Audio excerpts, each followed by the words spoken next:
I thought Picard season 3 was brilliant. It had a few mistakes in it that were irritating, but other than that, I loved it. But then I watched it again. I'm not sure I like it anymore. Welcome to Sidetrack, your sci-fi TV and movie channel.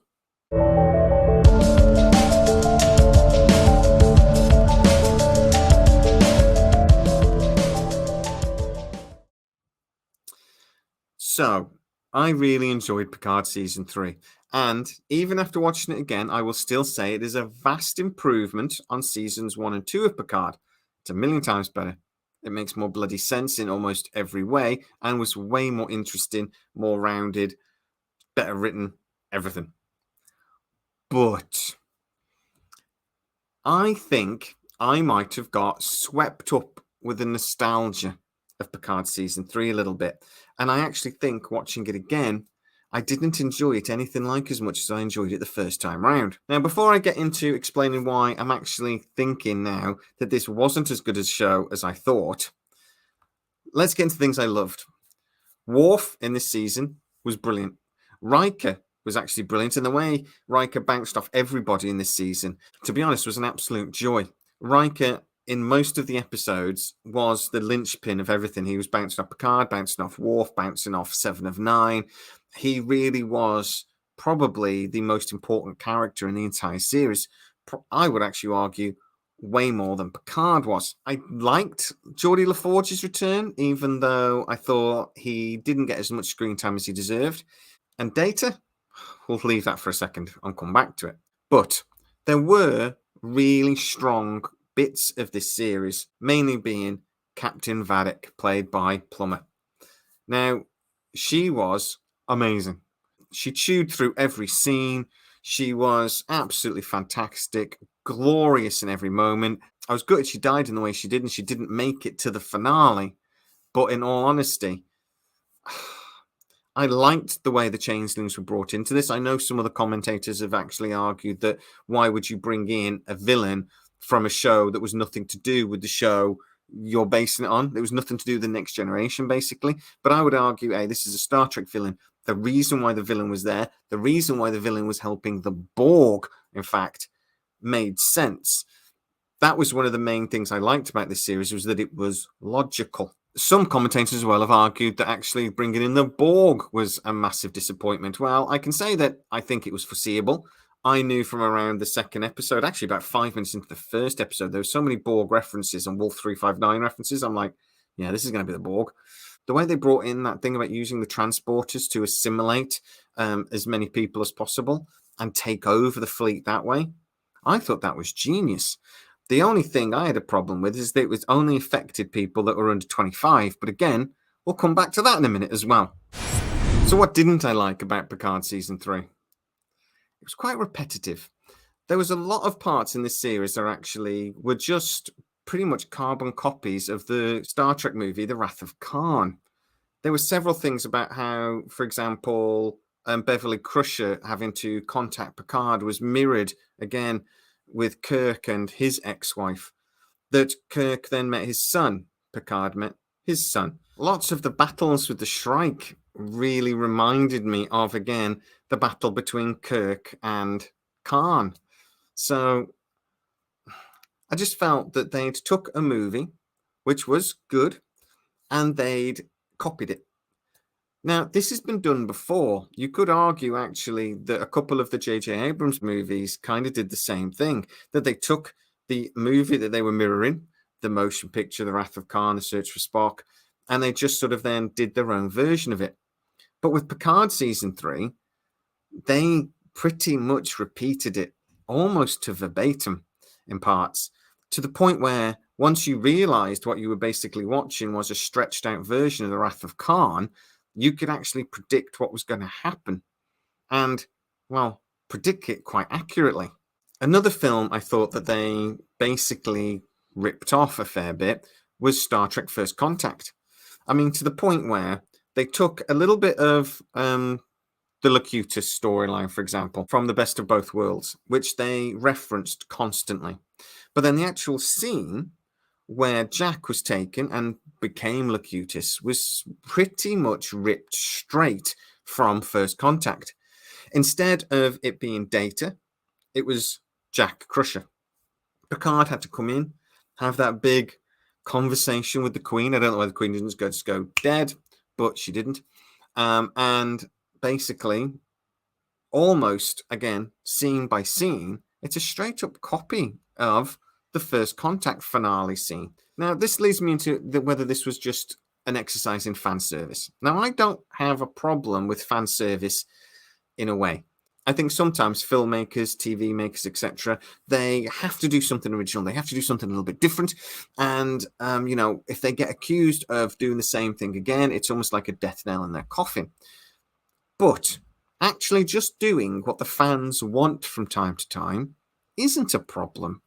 We don't want massively overly complicated storylines that don't make bloody sense. We want simple entertainment.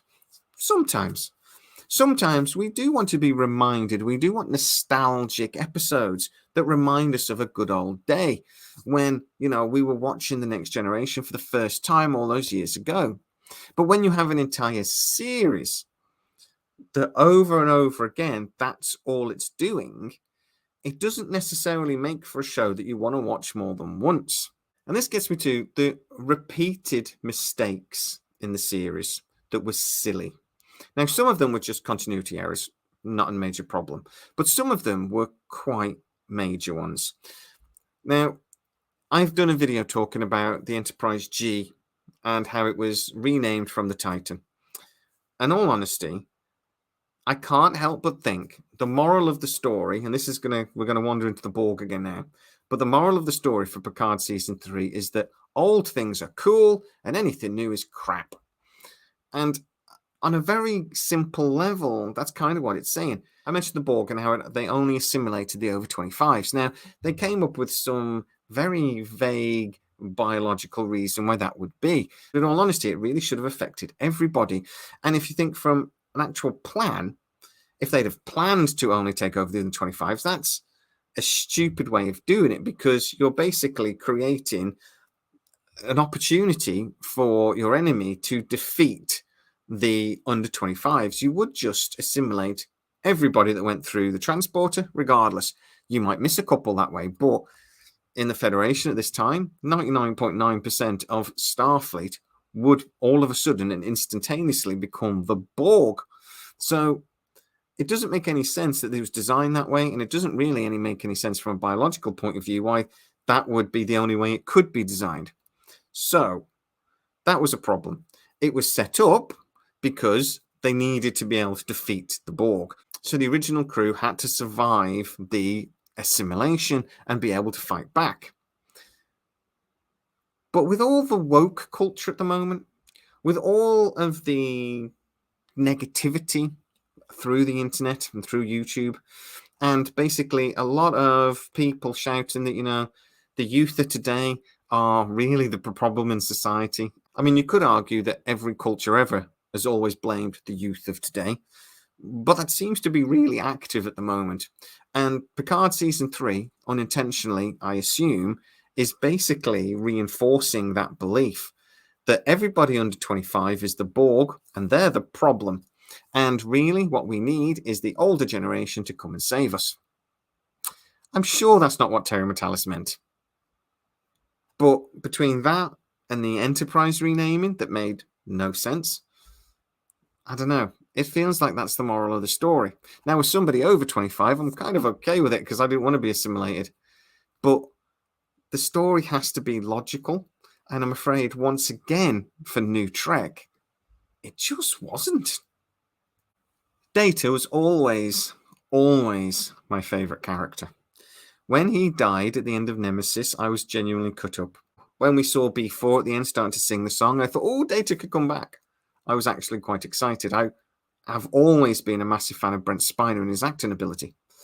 The way they brought Data back in this one was imaginative in a way, even though they said he was created as a core, as a security program, basically for the Daystrom Institute.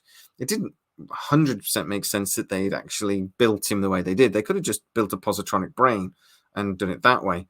But no, the Daystrom tried to get him to replicate Data. Now, I could understand technologically why they'd want to do that. I don't know why they made him an old man, but, again, for the story to happen, that's the way it had to work. But Data came back. But he was different because, again, that's why they have to do it nowadays. Something could come back, but it has to be different. But anyway, he was.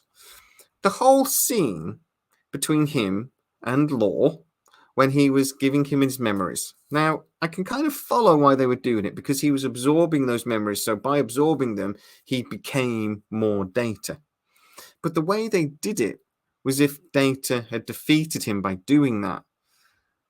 The whole scene, to be honest, was very fluffy. Not sure it made sense.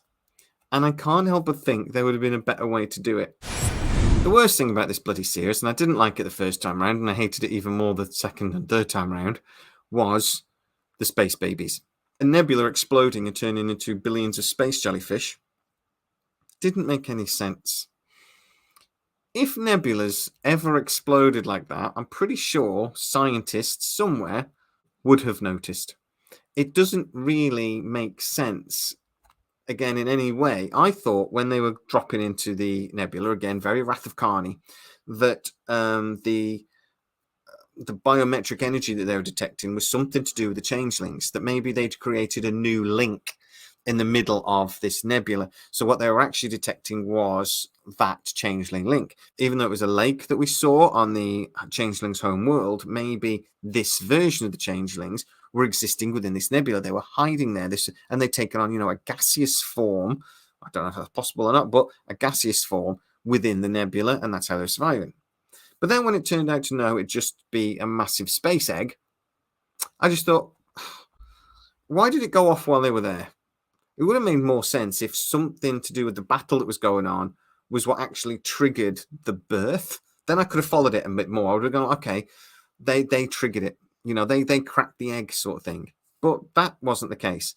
They just happened to be there at the time that this thing happened. My other issue is, though, this is supposed to be science fiction. It's supposed to be based in some sort of reality we can understand. And I'm sorry, but a nebula popping into 1 billion space babies, by the time the Federation was around, we'd have seen that. Even if it was incredibly rare, I think we would have known about it by now. I don't get any of the actual science behind how it worked in the first place.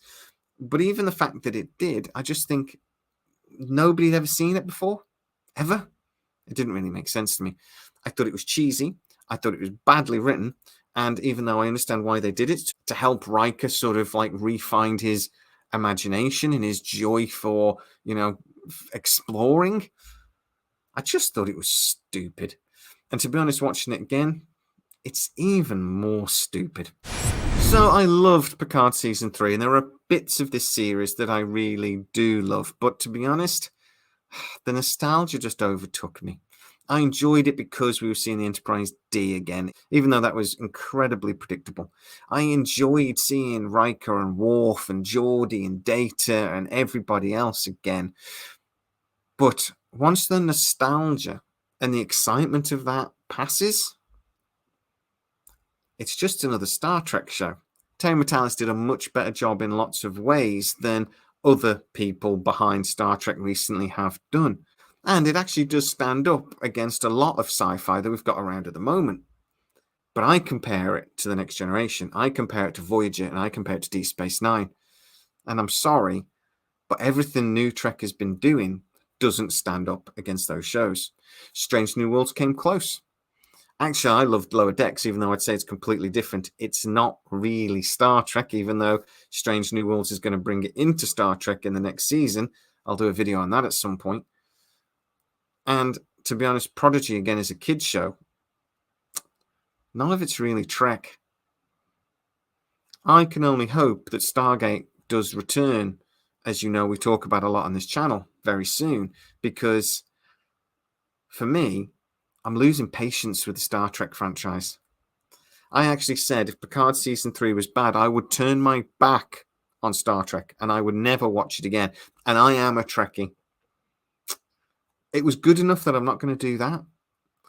But still, not good enough. I'd love to know, though, exactly what you think. Have you watched Picard Season 3 again? Do you understand what I'm saying about the nostalgia kind of washed over me a little bit, and actually watching it again, it's maybe not as good as I thought first time round?